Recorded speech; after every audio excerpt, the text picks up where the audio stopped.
Welcome on board the Enchanted Princess. We're docked here in Corfu, but that's not the important thing. The important thing is that I'm holding carrot cake. Why am I holding carrot cake? If you've been with us for some time on this channel, you will know that I cannot resist a bit of carrot cake, especially on a cruise ship. And I kind of judge the food on all cruise lines by how they do the carrot cake. Some cruise lines do it really well, others not so much. But we're going to cover in this video everything we ate on our 5-day cruise on board Enchanted Princess, starting with this. And there it is. It is actually a carrot cake cupcake, so don't know if that makes it any different. But Tony's going in for the kill. Come on, Tone. Decent sort of consistency. It feels solid. So far, so good. It looks like actual cream cheese frosting, which is also a very good sign. Here we go. Not a bad effort, Princess. A little bit dry. A little bit not sweet. This frosting is exactly cream cheese. I'm not sure if there's any sugar in it. On the whole, not a bad effort. Let's look at the rest of the food on this cruise. Join us. Yes, if you've not met us yet, my name is Beth and I'm from the UK, and I'm married to the lovely Tony, who is from the US. And we met many years ago working on cruise ships, and now we enjoy them as passengers. And in this vlog, we're going to take you through everything we ate on Princess, on the Enchanted Princess. On this cruise, we did the very basic fare. There is no specialty dining in this vlog because we didn't do any. And we're going to start with something I call pre-breakfast. Pre-breakfast obviously happens before breakfast, and for us that means coffee first. On the back deck on Enchanted Princess, you can get coffee, water, iced tea, things like that, pretty much 24 hours a day out back here. But just in front is the buffet, and that's where we're going to start our pre-breakfast adventure. Coming from the aft, the buffet is called the World Fresh Marketplace, and then halfway through it becomes the Horizon Bistro. We have no idea why, but you can get coffee here as well. And if you just turn to the side, you come across all the lovely pastries and cakes and dainties that you might want to enjoy for pre-breakfast or breakfast.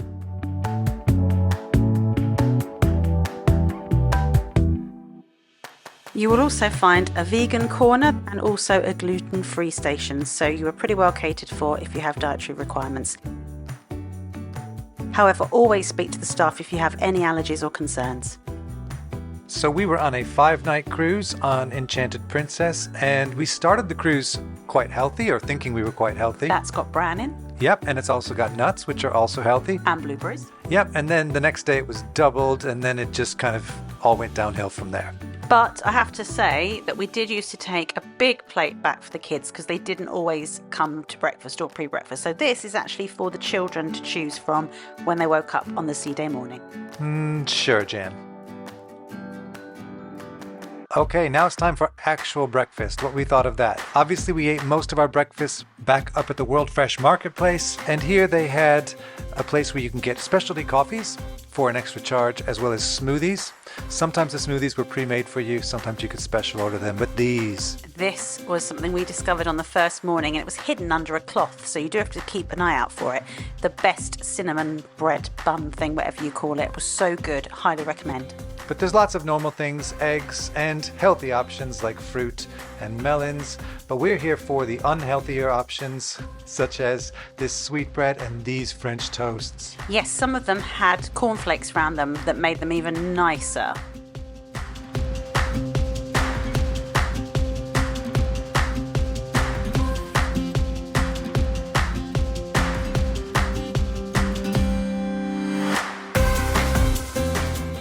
Breakfast in the main dining room is always an option. It's not one we tend to do a lot, but we did do it on our last day of our cruise. The menu in the main dining room, at least on the last day, was a little bit limited, but it still had everything you could possibly want out of a breakfast. And you could order as much or as little as you wanted. We felt the menu choices were really good and varied. The food came out hot, and all in all, a great experience.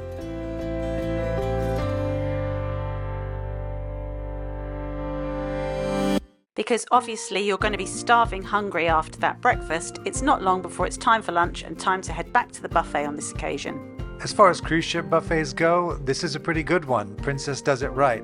There's all the things you would expect to find, including a few surprises like mussels,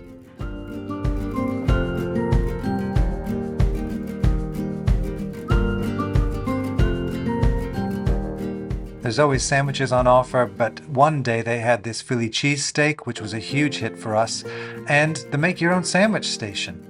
I preferred the make-your-own nacho station.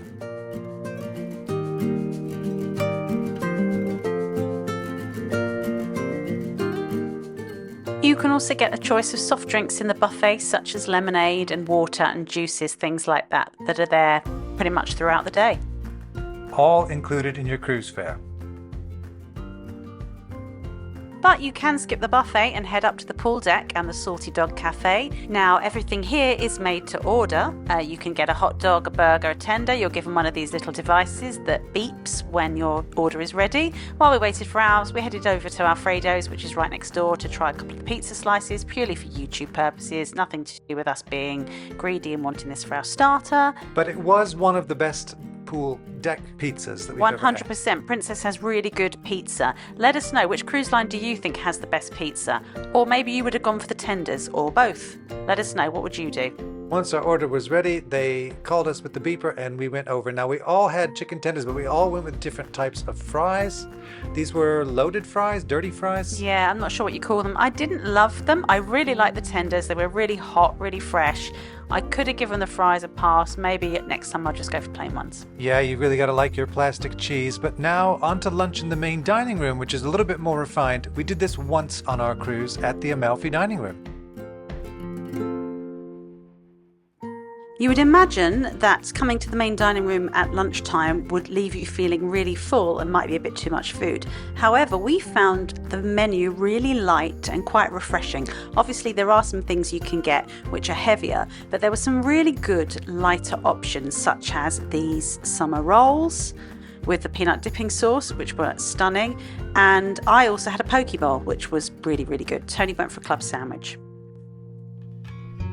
Okay, well, let's move on to snacks. Please don't judge us. We are on a cruise. And we're starting up on the top deck at Swirls. And can I just say thank you, Princess, for having staff serving these. I cannot stand cruise lines that let people do it, particularly Disney, where children have got their hands all over the machines. So thank you for the hygiene that you are doing. And also, we couldn't make them look this nice. They are really experts at putting sprinkles on. You can get them in a cone, but you can also get them in a bowl. Or a cup, which is much nicer. And I think, I can't scientifically prove this, I think you actually end up getting more ice cream. Agreed.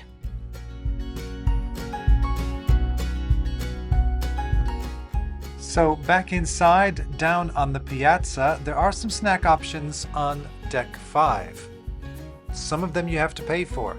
Speaking of ice cream, at the gelateria, you can get special ice cream, but it does cost you. It's not included in your cruise fare. That's the fancy ice cream. We didn't do the fancy ice cream. Right next door to that is Celebrations.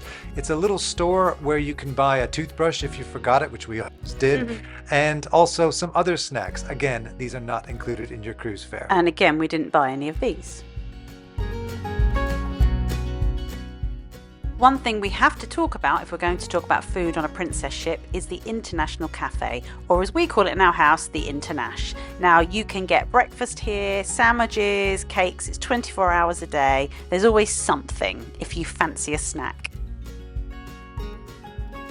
And cookies. Now, they might not always be in the display case, but they do have fresh baked cookies and they're always back there. And I see it as my civic YouTube duty to try all of the cruise ship cookies from every cruise ship that I'm on and let you know which one is the best, in my opinion. So here we go. We have chocolate chip, oatmeal and raisin, and peanut butter. And the winner, without a doubt, was the oatmeal and raisin. And I went for the banana bread because it says it's healthy, it's got fruit in it. And while it's not technically a snack, we did find this chip or French fry on the stairs, and it stayed there for several days. And now it's dinner time, which for most guests will be the most important meal of the day. And you have a few options, especially if you're not doing specialty dining. The first of these is the buffet. Now, I really wanted to eat in the buffet. However, the rest of my family vetoed that idea because we're really quick eaters and would have been in and out in 5 minutes. So the main dining room it was. However, the food choices look really good. They vary the menu. They give it a theme each night. We had Italian night, which looked really good, and various other evenings. Lots of choice. They really do go all out. It looked very, very good. Yes, but it just wasn't for us. We like to take our time over dinner. It just doesn't suit us as a family, but we can really see why it might suit you. Now, on to the main dining room. There are 3 main dining rooms on Enchanted Princess, all serving the same menu. In Capri, you can arrive and just get a table. There's no reservations needed for Capri. Santorini, this is fixed time dining, so traditional early and late seating. And Amalfi, which is the one that we used to do because you could book a time and change it however you wanted. So actually we tended to go around the same time every night, and this is where we chose to eat. The bread service was fine in the main dining room. No specialty butters like you might find on cruise lines such as Celebrity. The starters were variable. Presentation was pretty good, and I would say most of the main dining room food we had was decent. Everything was hot. Yes, this was the strip steak, which is one of the Princess favorites. I might advise against that one. It wasn't as nice as some of the other food. Yeah, I think this is the one that you complained about most. And this is the one I complained about probably the least, the chocolate souffle. Enjoy.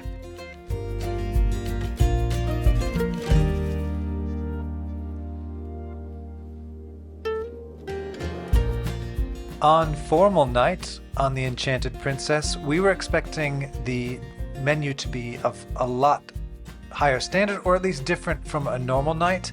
And although we were dressed up, not everybody was, and the menu was kind of the same as you would find on any other night. Have a look.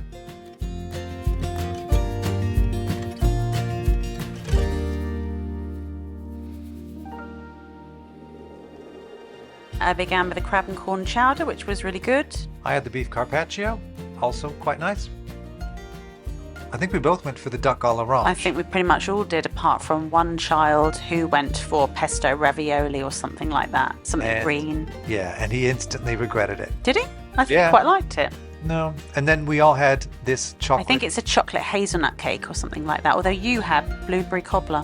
Yes, with ice cream. Nice.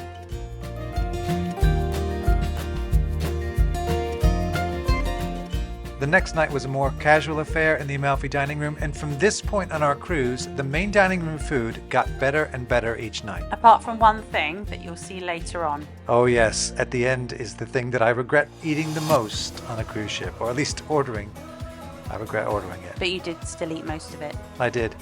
Anyway, you had some calamari. Yep, French onion soup. The famous French onion soup. Still think Celebrity does it better. Quite possibly. Not bad though.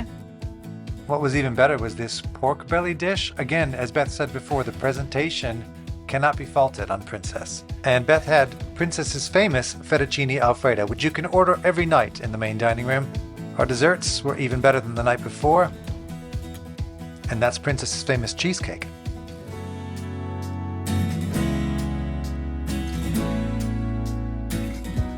And we headed back to Amalfi on the penultimate night of our cruise, and once again we had a very enjoyable meal.